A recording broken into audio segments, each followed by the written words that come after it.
পরিশ্রম তোমার জন্য করেছে রে গোলাম। ও যুবক ভাই, তুমি তোমার মায়ের পরিশ্রমের দিকে তাকাও। কেন আমার আল্লাহ বললেন তোমার মায়ের সাথে সুন্দর আচরণ করার জন্য, সুন্দর ব্যবহার করার জন্য। যদি তুমি তোমার মায়ের গর্ভে ধারণ করেছ,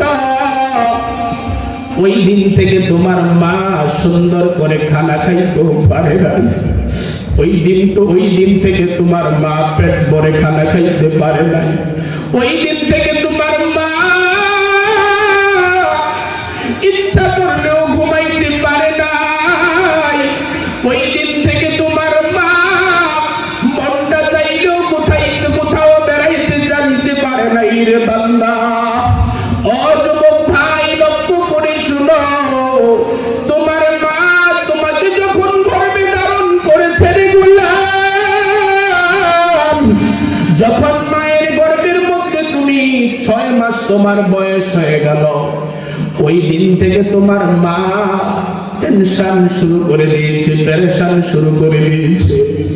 কবে জানি সন্তান দুনিয়ার জমিনে আগমন করে, কবে জানি সন্তান দুনিয়ার জমিনে ভূমিষ্ঠ হয়। এই টেনশনে, এই চিন্তায় তোমার মায়ের চেহারাটা মলিন হয়ে গেছে। ওই টেনশনে তোমার মায়ের চেহারাটা শুকিয়ে গেছে। ও দুনিয়ার সন্তান, শুনে নাও, শুনে নাও, তোমার মা যখন তোমাকে গর্ভে ধারণ করেছে রে গোলাম, যখন তোমার পাড়াপড়শি পরিবেশে দেখিয়ে আনিয়া যখন তোমার মা খানা খাইতে বসেছে, একসাথে খানা খাইতে বসার পরে যখন প্লেট সামনে নিয়েছে, প্লেট সামনে নেওয়ার পরে হঠাৎ করে তোমার মায়ের গর্ভে থাকা অবস্থায় তোমার মায়ের কলিজার মধ্যে তুমি লাথি দিয়ে ফেলেছো। মা খানার প্লেটটাকে আলাদা করে দিয়েছে, মা আর খাইতে পারে না। ও দুনিয়ার মুসলমান, ও যুবক ভাই, শোনো শোনো রে, মাকে কত কষ্ট দিছি রে, কত কষ্ট দেওয়ার পরে দুনিয়ার জমিনে আগমন করলাম। পাড়া প্রতিবেশী মহিলারা জিজ্ঞাসা করে, তুমি খানা খাও না কেন? খানা খাইতে আর মন চায় না, আমার সন্তান আমার কলিজার মধ্যে লাথি দিয়েছে, আমি আর ব্যথা সহ্য করতে পারি নাই, আমি আর খানা খাইতে পারবো না। ও দুনিয়ার মুসলমান, ও যুবক ভাই, এমন মায়ের সাথে খারাপ আচরণ করো না, এমন মায়ের সাথে সুন্দর আচরণ করো, সুন্দর ব্যবহার করো। যেদিন তুমি দুনিয়ার জমিনে আগমন করবা, ওই দিন তোমার মায়ের টেনশন শুরু হয়ে গেল, পেরেশান শুরু হয়ে গেল। স্বামীর কাছে যায়, ও প্রাণের স্বামী আমার, আমাকে ক্ষমা করে দাও। আল্লাহু আকবার। ও প্রাণের স্বামী আমার, আমাকে ক্ষমা করে দাও। আমার মন সাক্ষী দেয়, এই সন্তান জন্ম দিতে গিয়া আমি আর দুনিয়ার জমিনে বাঁচবো না, আমি আর দুনিয়ার জমিনে থাকবো না, আমাকে ক্ষমা করে দাও। ওই তোমার মা তোমার নানুর বাড়িতে যায়, নানুর বাড়িতে গিয়া তার মায়ের কাছে ক্ষমা নেয়, মা আমাকে ক্ষমা করে দাও, এতদিন তোমার সাথে বেয়াদবি করলাম, কত বেয়াদবি করেছি, আজকে আমার গর্ভে সন্তান, আমার পেটে সন্তান, আমি বুঝলাম পেটে সন্তান থাকা কত বড় কষ্ট, সন্তান গর্ভে রাখা বড় কষ্ট। ও মা, দুনিয়ার জমিনে যতদিন বেয়াদবি করলাম, তুমি আমাকে ক্ষমা করে দাও, কারণ সন্তান যখন দুনিয়ার জমিনে আগমন করবে, আমার মন সাক্ষী দেয় আমি আর দুনিয়ার জমিনে থাকবো না। ও যুবক ভাই, আমি আর তুমি যেদিন দুনিয়ার জমিনে আসলাম রে, কত রক্ত আমার মায়ের থেকে ঝরেছে, কত কলস রক্ত আমার মায়ের শরীর থেকে গিয়েছে। আজকে তুমি 10 দিন খাওয়াইয়া মাকে বলো আর খাওয়াইবা না, এমন না করো। মানুষ সন্তান আছে না নাই? জবান খুলে বলো না, আছে না নাই?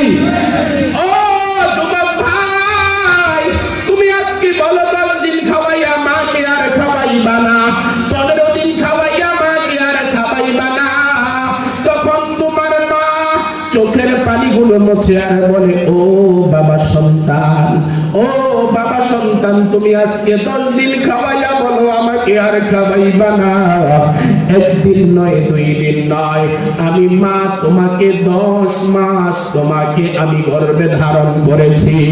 আমি যখন তোমাকে গর্ভে ধারণ করলাম রে সন্তান, যত কষ্ট হয়েছে আমি মা কাউকে এগুলো বন্ধন করে দেই না, ঠিক কিনা? আমি মা কাউকে এই কষ্ট আমি বন্ধন করে দেই না। শুধু তাই নয়, তুমি যখন দুনিয়ার জমিনে আগমন করেছ, আমি মা জ্ঞান হারা হয়ে গেলাম। আমি মা সবার কাছ থেকে বিদায় নিয়ে চলে গেলাম। আমি বুঝতে পেরেছি আমি দুনিয়ার জমিনে আর বাঁচবো না, দুনিয়ার জমিনে আর থাকবো না। এই ভূমিষ্ঠ হবার কষ্ট আমি মা কাউকে বন্টন করে দেই না। শুধু তাই না, 1 দিন নয়, 2 দিন নয়, ও সন্তান, 10 তোমাকে 2 বছর আমি আমার বুকের দুধ পান করাইয়া তোমার জীবন আমি বাঁচাইলাম। আমি আমার বুকের দুধ পান করাইয়া তোমার জীবন আমি বাঁচাইলাম। আজকে তুমি আমাকে 10 দিন খাওয়াইয়া আর বলো তুমি আমাকে খাওয়াইবা না। তুমি আমাকে 15 দিন খাওয়াইয়া বলো আর খাওয়াইবা না। আমি যে 2 বছর তোমাকে আমার বুকের দুধ পান করাইয়া জীবন বাঁচালাম, এই কষ্টের বন্টন তো আমি কাউকে দেই নাই, ঠিক কিনা?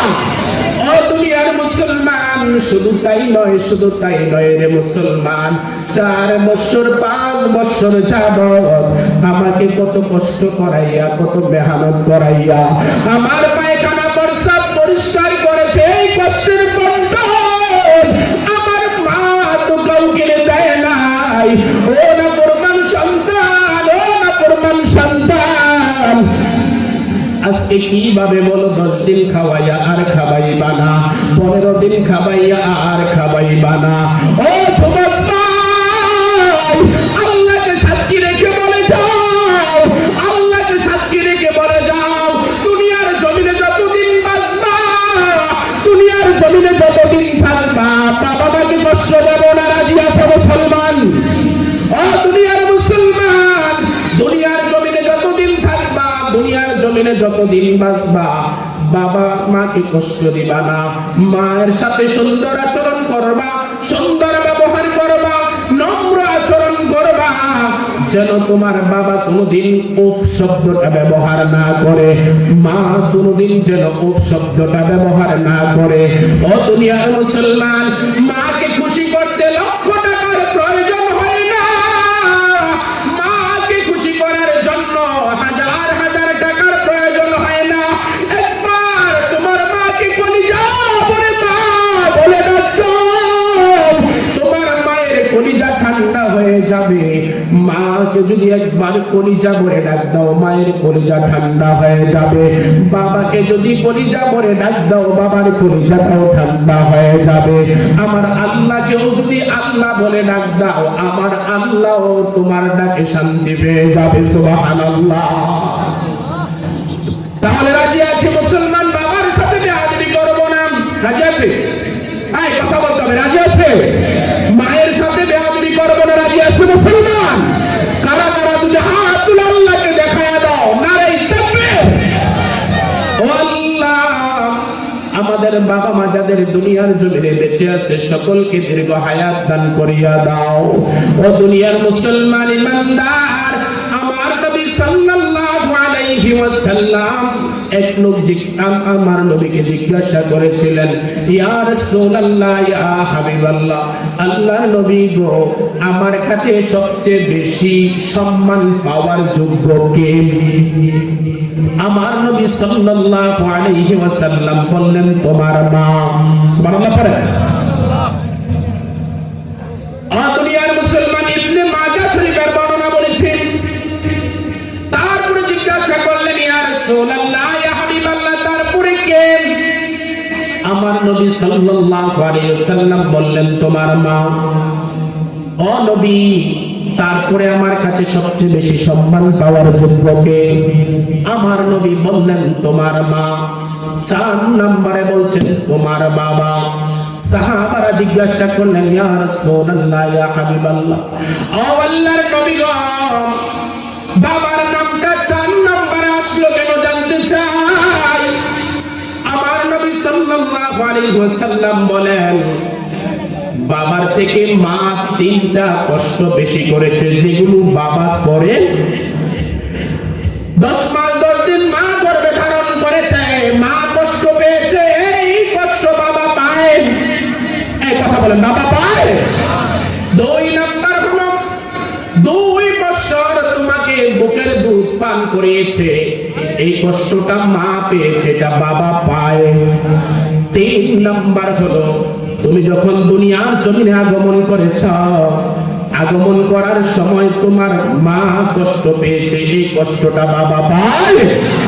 এজন্য বাবার কাছ থেকে মায়ের সম্মান 3 গুণ বেশি রে মুসলমান।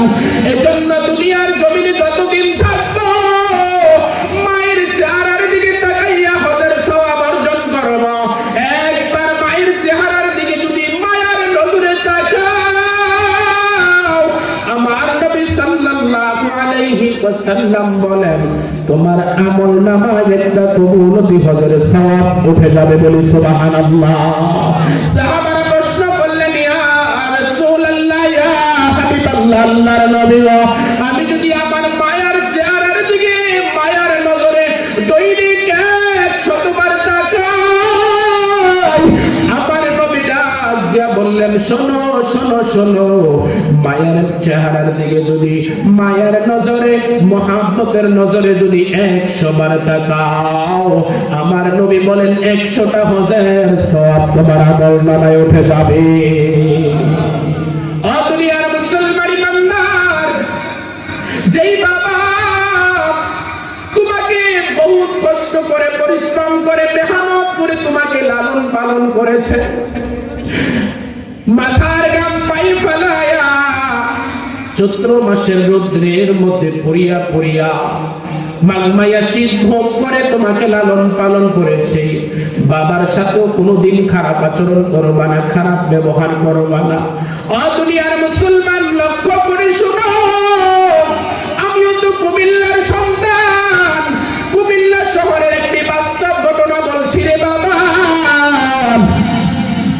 ও যুবক ভাই, কান কারা করে শোনো, একজন বৃদ্ধ বাবা, তার মাত্র একটা সন্তান।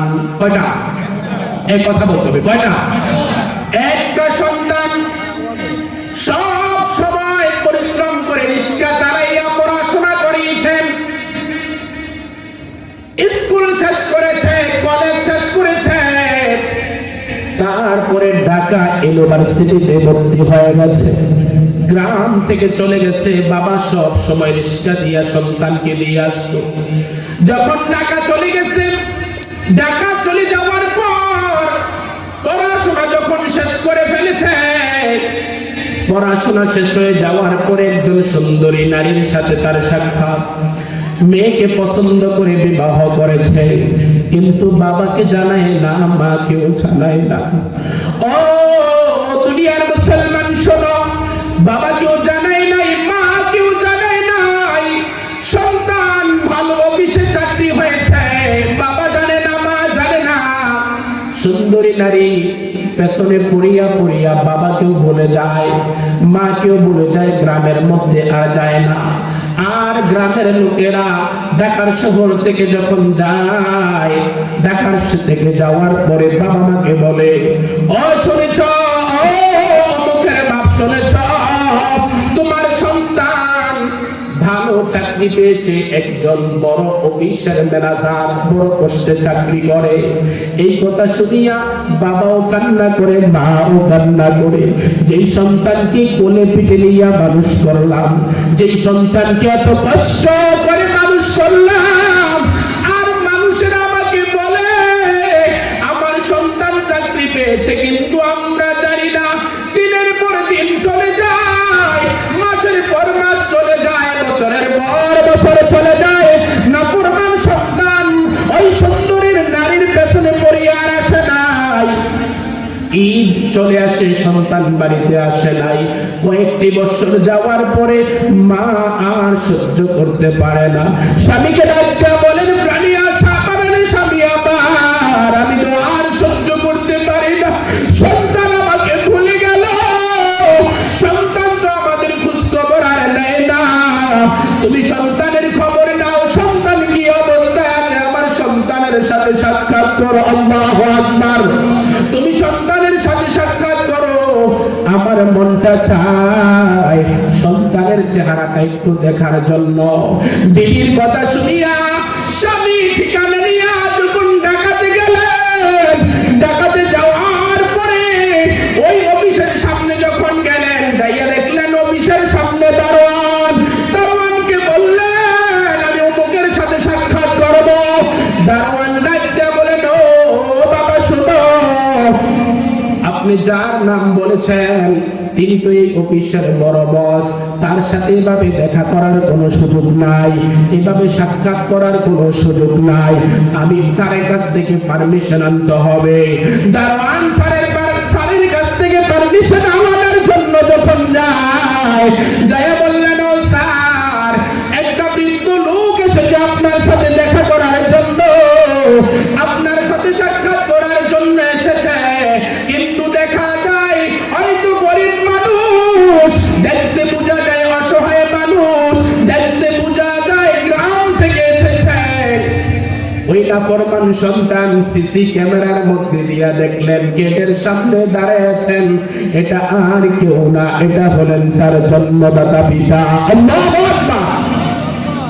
দেখলেন এটা তার জন্মদাতা পিতা, চিন্তায় পড়ে গেলেন, বাবার সাথে কি সাক্ষাৎ করব নাকি বাবার সাথে সাক্ষাৎ করব না? ও দুনিয়ার মুসলমান, শোনো শোনো শোনো, কারণ কোন সন্তান যদি বাবার সাথে বেয়াদবি করে, মায়ের সাথে যখন বেয়াদবি করে, তখন তার দিলটা বড় পাষাণ হয়ে যায়, দিলটা বড় কঠিন হয়ে যায়, কারণ তার ভিতরে আর কোনো আদব থাকে না, সে বেয়াদব হয়ে যায়। তখন ওই দারোয়ানকে মাত্র 500 টাকা দিয়া বলছে, তুমি যাও ওই লোকটাকে দিয়ে দাও, আমাকে দেখা করার মতো আমার সময় আমার কাছে নাই, সাক্ষাৎ করার মতো সুযোগ আমার কাছে নাই। ও দুনিয়ার মুসলমান, দারোয়ান গিয়া ওই লোকটাকে 500 টাকা যখন হাতে দিলেন আর বললেন, আমার বস বলেছে দেখা করার মতো সুযোগ নাই, সাক্ষাৎ করার মতো সুযোগ নাই। বৃদ্ধ লোকটা ডাক্তার বলে, বাবা না না, আমি ভিক্ষুকের জন্য আসি নাই, আমি যার সাথে সাক্ষাৎ করার জন্য এসেছি তিনি বলেন আমার সন্তান, আমি তার সাথে সাক্ষাৎ করার জন্য এসেছি। ও দুনিয়ার মুসলমান, দারোয়ান আশ্চর্য হয়ে গেলেন, খুব টেনশনের মধ্যে পড়ে গেলেন। ও বাবা, আপনি কি বললেন? বৃদ্ধ বাবা বলতেছে, আমার সন্তান আমাকে দেখে নাই, আমি যে আসছি সন্তান এটা শোনে নাই, যদি শুনতো সন্তান টাকা পাঠাইতো না, আমার কাছে আসতো। দারোয়ান ডাকতে বলে, ও দাদা, আপনি তো বোঝেন না, আপনাকে আপনার সন্তান দেখেছে সিসি ক্যামেরায়। আল্লাহু আকবার। আপনার সন্তান সিসি ক্যামেরায় দেখেছে, দেখার পরে টাকাটা দিয়েছে। বাবা হাতটা মাথায় দিয়ে আল্লাহকে ডাক দিয়ে জমিনের মধ্যে পড়ে গেছে, সন্তানের সাথে বুঝি দেখা করতে পারলাম না। মনের মধ্যে দুঃখ নিয়া, মনের মধ্যে এত বড় ব্যথা নিয়ে বাড়ির দিকে রওনা। মা তো ওইদিকে পাগলের মতো হয়ে আছে, কোন সময় সন্তানের খবরটা পাবে, সন্তানের কি অবস্থা কোন সময় যেটা শুনবে। ও দুনিয়ার মুসলমান, লক্ষ্য করে শোনো, যখন স্বামী বাড়ির কাছে গেলেন, স্ত্রী একটা দেহ দিয়া ডাক দিয়া বলছে, ও স্বামী আমার সন্তানের কি অবস্থা জানতে চায়, আমার সন্তানের কি পরিস্থিতি জানতে চায়। স্বামী ডাক দিয়া বলে, প্রাণীর স্ত্রী, তোমার সন্তানের সাথে আমি সাক্ষাৎ করতে পারি না, তোমার সন্তানের সাথে আমি দেখা করতে পারি নাই, সন্তান নাকি ব্যস্ত, আমার সাথে দেখা করার মতো সময় নাই। স্বামীর কাছে এই কথা শোনার পরে ঠাস করে জমিনের মধ্যে পড়ে গেলেন, অসুস্থ হয়ে গেলেন। আর রাত দিয়ে বললেন, মালিক আমার এই সন্তানকে হাতে হাতে রাস্তা খুলে দাও, আমার এই সন্তানকে সহি বুঝ দাও, আমার এই সন্তানকে গজবে ফেলে দিও না। আল্লাহু আকবার। ও দুনিয়ার মুসলমান, স্বামী এবং স্ত্রী দুজনেই কষ্টে জীবন যাপন করতেছেন, অসুস্থ হয়ে পড়ে গেলেন। স্বামী রিক্সা চালাইয়া তার বিবির ওষুধ নাই, অনেক দিন চলে গেল। ওই নাফরমান সন্তান রমজান মাসে গুলশান একটি মসজিদের মধ্যে জুমার নামাজ পড়ার জন্য গেল। যাওয়ার পরে যেই মসজিদের মধ্যে নামাজ পড়ায় মাহমুদুল হাসান সাহেব, বড় মানের একজন আল্লাহর ওলি, বড় মানের একজন আলেম, ওই জুমার মধ্যে বাবা মায়ের আলোচনা শোনার পরে ওই সন্তানের কলিজার মধ্যে আল্লাহর ভয় ঢুকে গেল, আর পেরেশানের মধ্যে পড়ে গেল, আমি আমার জীবনটাকে ধ্বংস করে দিলাম। হুজুর যখন আলোচনা করেছে তখন বলেছে, যতই নামাজ পড়ো, রোজা রাখো, হজ করো, উমরা করো, কিন্তু বাবার সাথে যদি মায়ের সাথে বেয়াদবি করো, যতই আমল করো না কেন, কোনো আমল আল্লাহর দরবারে গ্রহণযোগ্য হবে। দুনিয়ার মুসলমান, জুমার নামাজ শেষ করে ওই যুবক বললেন, আমি আর বাসার মধ্যে যাব না, আমি বাড়িতে চলে যাব, আমি আমার মায়ের সাথে সাক্ষাৎ করব, আমি আমার বাবার সাথে সাক্ষাৎ করব। আমি আমার মায়ের সাথে বেয়াদবি করেছি, বাবার সাথে বেয়াদবি করেছি। মাহে রমজানের মাস, ইফতারি কিনলেন, মায়ের জন্য কাপড় কিনলেন, বাবার জন্য কাপড় কিনিয়া কুমিল্লা শহরের দিকে রওনা। আস্তে আস্তে রাত্র হয়ে গেল। যেই জায়গায় নামলেন, আসার পরে আর গাড়ি পাই নাই বাসার যাওয়ার জন্য, খুব পেরেশানির মধ্যে পড়ে গেলেন। আমি আমার বাবার সাথে সাক্ষাৎ করব, আমি আমার মায়ের সাথে সাক্ষাৎ করব। আল্লাহু আকবার। দোকানদার গুলোকে জিজ্ঞাসা করেছেন, আমি অমুক গ্রামের মধ্যে যাব কিভাবে? মাহে রমজান মাস, সবাই তারাবি পরেই তো চলে গেছে, এখন আর গাড়ি পাবেন না, আপনি হেঁটে যেতে হবে, আর আপনি একটু পেরেশানি করতেছেন কেন? যুবক ডাক দিয়ে বলো, আমি আমার মায়ের সাথে বেয়াদবি করেছি, আমি আমার বাবার সাথে বেয়াদবি করেছি, আমি জানি না আমার মা বেঁচে আছে কিনা, আমি জানি না আমার বাবা বেঁচে আছে কিনা, আমি তাদের কাছে ক্ষমা চাইব। আল্লাহু আকবার। আমি তাদের কাছে ক্ষমা চাইব। দোকানদাররা ডাকতে বলল, যুবক শোনো, এদিকে গাড়ি পাইবা না, সামনের দিকে একটা দোকান আছে, এই দোকানের মধ্যে প্রায় সময় একটা বৃদ্ধ লোক বসে থাকে, রাত্রে বেশি বেশি গাড়ি চালায়, কারণ তার বিবি অসুস্থ, বিবির জন্য ওষুধের টাকা নিতে হয়, ওষুধ কিনে নিতে হয়। একটা বৃদ্ধ লোক সেখানে বসে থাকে, তুমি সামনে যাও, পাইতেও পারো। যুবক সামনের দিকে দোকানের মধ্যে যায়, দেখে দোকানের বারান্দার মধ্যে একজন বৃদ্ধ লোক বসে আছে, মাফলারটা পেঁচিয়ে, প্রচন্ড শীত। যায় বললেন, ও চাচা, আপনি কি যাবেন? অমুক গ্রামের মধ্যে আমি যাব। চাচা যখন সন্তানের কণ্ঠটা শুনতে পেল, মাথাটা আলগি দিয়া বলতেছে, এটা তো আর দুনিয়ার কেউ না, এটা আমার জন্মদাতা সন্তান। আল্লাহু আকবার। যুবক ডাকতে বললেন, ও চাচা, আমি যাব অমুক গ্রামের মধ্যে। বাবা বাবার পরিচয় গোপন রাখিয়া বললেন, অমুক গ্রামের মধ্যে তোমার কি? বলতেছে, এটাই আমার গ্রাম, আমি অনেক দিন যাবত পর্যন্ত গ্রামের মধ্যে আসি না, এখন কিসের জন্য এসেছো? আমি আমার মায়ের সাথে বেয়াদবি করেছি, বাবার সাথে বেয়াদবি করেছি, আমি জানি না আমার মা বেঁচে আছে কিনা, আমার বাবা বেঁচে আছে কিনা, আমি তাদের কাছে ক্ষমা চাইব। ও চাচা, আপনি চলেন আপনাকে আমি দ্বিগুণ ভাড়া দেব। বাবা চোখের পানিগুলো ছেড়ে ছেড়ে বলে, না, দুনিয়ার জমিনে যতদিন গাড়ি চালাইলাম সবার কাছ থেকে ভাড়া নিয়েছি, আজকে না হয় তোমার কাছ থেকে কোনো ভাড়া নেব না। বাবা মনে মনে বলে, কতদিন তোকে আমি রিক্সায় চড়াইলাম, কতদিন তোকে আমি স্কুলে নিয়ে দিয়ে আসলাম, আমি কতদিন তোকে কলেজের মধ্যে দিয়ে আসলাম, কোনোদিন তো আর ভাড়া খুঁজি নাই, আমি কোনোদিন তো ভাড়া চাই নাই। সন্তান বললেন, ও চাচা চলেন। বাবা রিক্সার মধ্যে উঠিয়া সন্তান যখন বাড়ির মধ্যে রওনা হয়ে গেলেন, সামনে যাওয়ার পর বাবা যখন অসুস্থ হয়ে গেলেন, কষ্ট আর গাড়ি চালাইতে পারে না, সন্তানটা বলে, ও চাচা একটু তাড়াতাড়ি করেন, আমার মায়ের সাথে আমি দেখা করবো, আমি আমার বাবার সাথে দেখা করবো। আমার মনটা সাক্ষী দেয়, আমি জানি না আমার মা বেঁচে আছে কিনা, আমার বাবা বেঁচে আছে কিনা, আমি বাবার সাথে বড় অন্যায় করে ফেলেছি।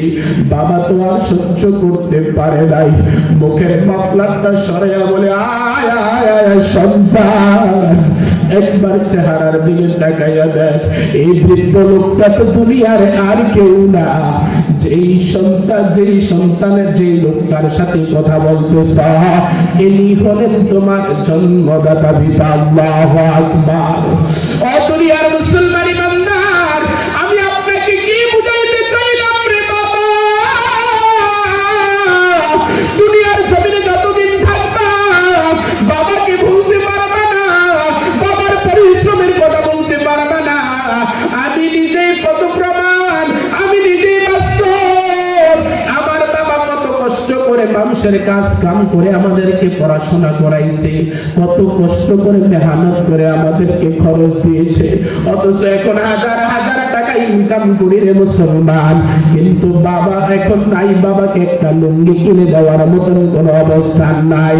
এই জন্য দুনিয়ার জমিনে যতদিন থাকবা, বাবা যদি বেঁচে থাকে, মা যদি বেঁচে থাকে রে, ওয়াদা করে নাও, আল্লাহকে সাক্ষী রেখে ওয়াদা করে নাও, মায়ের সাথে বেয়াদবি করবে না, বাবার সাথে বেয়াদবি করবে না।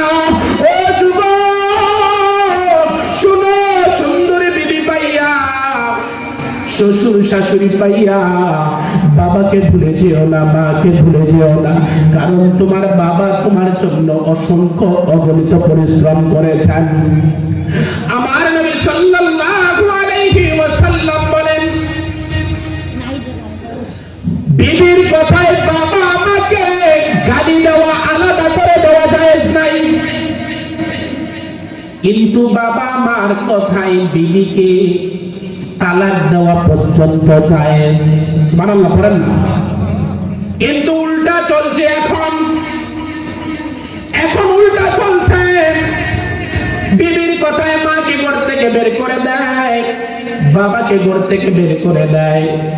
ও মা বোনেরা কান খাড়া করে শোনো, শ্বশুরের বিরুদ্ধে শাশুড়ির বিরুদ্ধে সন্তানকে খেপায়ও না, কারণ তুমি তোমার সন্তানটাকে যেভাবে লালন পালন করতেছ, তুমি না খাইয়া সন্তানটাকে খাওয়াইতেছ, তুমি না পড়ে সন্তানটাকে পড়াইতেছ, তুমি নিজে খরচ না করে সন্তানটার পেছনে খরচ করতেছ, একবারও কি চিন্তা করলে না আমার শাশুড়িও তো আমার সন্তানটাকে এভাবে লালন পালন করেছে, ঠিক না?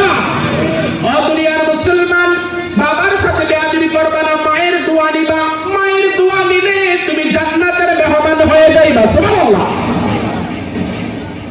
মুসা আলাইহিস সালাতু ওয়াস সালাম তুর পাহাড়ে আল্লাহর কাছে গিয়া বললেন, এ আল্লাহ, জান্নাতের মধ্যে আমার সাথী হবে, জান্নাতের মধ্যে আমার বন্ধু হবে, এই লোকটা কি এখনো দুনিয়ার জমিনে বেঁচে আছে কিনা? আমার আল্লাহ ডাকদা বললেন, ও মুসা, জান্নাতের বন্ধু দুনিয়ার জমিনে চাও, জান্নাতের সাথী দুনিয়ার জমিনে চাও, তুমি চলে যাও দামেস্কের শহরে, আলী বিন মুআফিক নামে একজন গোশত বিক্রেতা, একজন কসাই তোমার সাথে জান্নাতে থাকবে, জান্নাতে তোমার বন্ধু হয়ে যাবে। আল্লাহু আকবার। মুসা আলাইহিস সালাতু ওয়াস সালাম খানা ছেড়ে দিলেন, ঘুম ছেড়ে দিলেন, জান্নাতি বন্ধু দুনিয়ার জমিনে পেয়ে গেছে। আল্লাহু আকবার। এটা সহজ কথা নয়। খানা ঘুম ছেড়ে দিয়ে দামেস্কের শহরের দিকে রওনা হলেন। যাইয়া দেখলেন একজন একবারে কালো বিশ্রী চেহারা একজন ব্যক্তি গোশত বিক্রি করতেছে। গোশত বিক্রি করেছে সারাদিন, বিক্রি করে বিকাল বেলা কিছু গোশত তার ব্যাগের মধ্যে নিয়ে বাড়িতে চলে গেলেন। বাড়িতে গিয়ে এই গোশতগুলো রান্না করলেন, নিজের হাতে পাকাইয়া রুটি বানায়া মায়ের মুখের মধ্যে তুলে দিলেন। মুসা আলাইহিস সালাতু ওয়াস সালাম পেছনে দাঁড়াইয়া দাঁড়াইয়া এই অবস্থানগুলো দেখলেন আর চোখের পানিগুলো ছেড়ে ছেড়ে কান্না করেন। যখন ওই কসাই গোশতগুলো মায়ের মুখের মধ্যে তুলে দিলেন, তুলে দেওয়ার পরে তখন মা খাওয়ার পরে সন্তুষ্ট হইয়া দুইটা হাত উপরের দিকে উঠাইয়া কি যেন বললেন। মুসা আলাইহিস সালাতু ওয়াস সালাম নিজের চোখে দেখলেন। তিনি চিন্তা করলেন কালো চেহারা, বিশ্রী চেহারা, চেহারার কোনো সৌন্দর্য নাই। নাম জিজ্ঞাসা করা হয়েছে, নামও ঠিক আছে। মুসা আলাইহিস সালাতু ওয়াস সালাম জিজ্ঞাসা করলেন, ও ভাই, ও কসাই, এই বৃদ্ধ মহিলাটাকে? কসাই বলতেছেন, হুজুর এটা আর কেউ না, তিনি হলেন আমার গর্ভধারিণী মা। আমি দুনিয়ার জমিনে গরিব মানুষ, আমি সারাদিন গোশত বিক্রি করে আমি কসাই ব্যবসা করি, আমি আমার মাকে সেবা করতে পারি নাই, আমি আমার মন মতন আমার মাকে সেবা করতে পারি নাই, আমি আমার মায়ের খোঁজ খবর নিতে পারি নাই। মুসা আলাইহিস সালাতু ওয়াস সালাম বললেন, তুমি যখন তোমার মায়ের মুখের মধ্যে গোশতগুলো দিলা, তুমি যখন খাওয়াইলা, মুখটা যখন মুছে দিলা, তখন তোমার মা দুইটা হাত উপরের দিকে উঠাইয়া কি যেন বলল। কসাই ডাকতে বলেন, হুজুর আমি যখন আমার মাকে খাওয়ালাম, খাওয়ানোর পরে আমার মা প্রতিদিন একটা কথাই সব সময় বলেন, আমার প্রতি সন্তুষ্ট হইয়া রাজি খুশি হইয়া সব সময় বলে, আল্লাহ আমার এই সন্তানকে এই জামানার নবী মুসার সাথে জান্নাত দিয়া দিও।